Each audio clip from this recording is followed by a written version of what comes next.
আজকে তোমাদের সাথে একটি রেসিপি শেয়ার করতে যাচ্ছি। তো শীতকালীন নানান সবজি দিয়ে আমি শিং মাছের ঝোল রান্না করব, যেটা কিনা খুবই স্বাস্থ্যকর ও পুষ্টিকর একটি রেসিপি।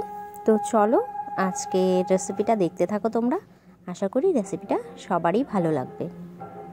তো পাশেই কীর্তন হচ্ছে, তো তাই তোমরা সাউন্ড শুনতে পারছো। তো জানি না তার জন্য কপিরাইট আসবে কিনা, তবু আমি তোমাদের সাথে রেসিপিটা আজকে শেয়ার করছি। তো দেখতেই পারছো আমি এখানে শিং মাছগুলো ভালো করে কেটে ধুয়ে নিয়েছি, আর তার মধ্যে লবণ হলুদ দিয়ে আমি মাছটাকে ভেজে নেব। তো আমার ছেলের জন্য আজকের এই রেসিপিটা, কারণ হচ্ছে শিং মাছ ওর জন্যই আনা হয়, আর তাই আর কি ওর জন্য আমি এই রেসিপিটা করছিলাম। তো ভাবলাম যে না হয় তোমাদের সাথেও শেয়ার করি আজ। তো তাই আর কি একটু সবজিও বেশি দিয়েছি যেন আমাদেরও হয়ে যায়। তো তোমাদের সাথে অন্যান্য দিন ব্লগ শেয়ার করি, তো তাই আর কি তোমাদের সাথে আজকে একটি রেসিপি শেয়ার করছি। আরও বিভিন্ন রেসিপি আমার এই চ্যানেলেই আছে, তো তোমরা চাইলে আগের ভিডিওগুলো দেখে নিতে পারো। রান্নার সাথে সাথে তোমাদের সাথে কিছু গল্পও করে নিই। তো শিং মাছগুলো ভাজা হয়ে গেছে, আর আমি এই তেলের মধ্যেই দিয়ে দিচ্ছি সবজিগুলো। দেখো শীতকালীন সবজি, টমেটো, শিম, আলু, ফুলকপি, মটরশুঁটি, এগুলো দিয়েই আমি আজকে সবজিটা রান্না করছি। আর এই দেখো নতুন আলুগুলো কেমন যেন দাগ দাগ হয়েছিল। যাই হোক, জিরা ফোড়ন দিয়ে আমি তেলে সবজিগুলো দিয়ে দিলাম। বেশি কোনো রকম মশলা দেব না, কারণ যেহেতু বাচ্চা খাবে। তো এই রেসিপিটা কিন্তু রুগীদের জন্য খুবই ভালো। তো তাই আর কি আমি কোনো মশলা না দিয়েও তবু ভাবছি যে সামান্য পরিমাণ একটু জিরে গুঁড়ো দিয়ে রান্নাটা করব। তো যাই হোক, এখানে আমি দিয়ে দিলাম হলুদ, লবণ পরিমাণ মতো।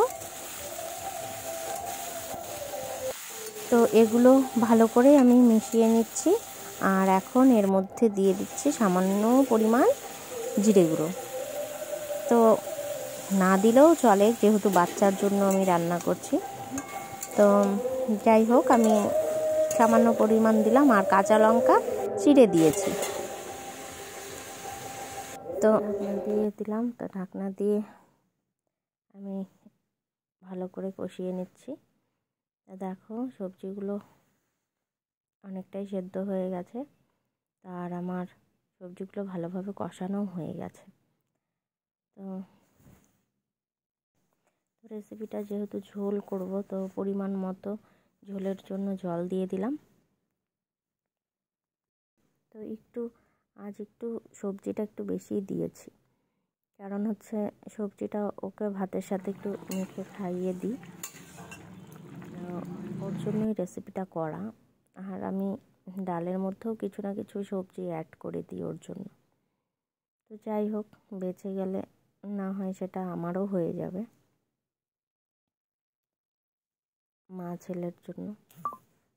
আর এবার শিং মাছগুলো খুব ছোট ছোটই পেয়েছে।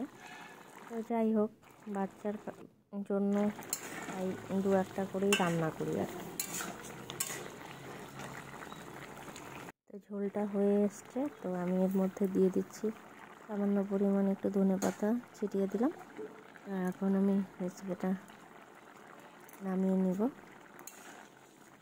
তো পাতলা ঝোল একদম রেডি, আজকের শিং মাছের পাতলা ঝোল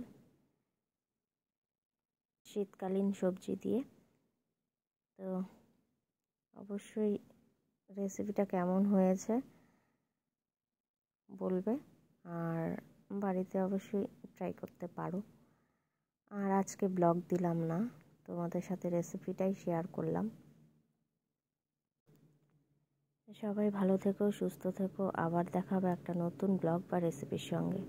আজকের মতো এই